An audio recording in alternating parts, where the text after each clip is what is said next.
Breaking news, সাকিবের সঙ্গে কি কথা হয়েছিল জানালেন সোহান। বিস্তারিত দেখুন পুরো ভিডিওতে।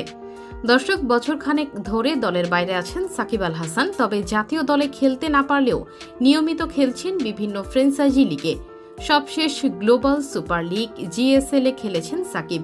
একই লিগে বাংলাদেশি দল রংপুর রাইডার্সের হয়ে খেলেছেন নুরুল হাসান সোহান।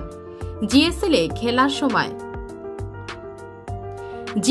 খেলার সময় সাকিবের সঙ্গে কথা হয়েছে সোহানের। সম্প্রতি এক গণমাধ্যমকে সোহান বলেন, অবশ্যই ম্যাচের দিন দেখা হয়েছে, কথা হয়েছে এবং অবশ্যই তাকে মাঠে দেখতে পেয়ে আমার ভালো লেগেছে। আমার মনে হয় সেও তার টাইমটা ক্রিকেট মাঠে অনেক উপভোগ করছে। সেই আসরে ফাইনালে উঠলেও শিরোপা জিততে পারেননি রংপুর। আফসোস নিয়ে সোহান বলেন, আমার কাছে মনে হয় যে পরপর 2 বার ফাইনাল খেলাও ভালো।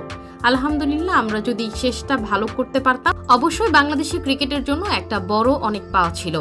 কারণ গ্লোবাল এরকম আসরে সবকটা টিম আমার কাছে মনে হয় ওয়েল ব্যালেন্সড টিম ছিল।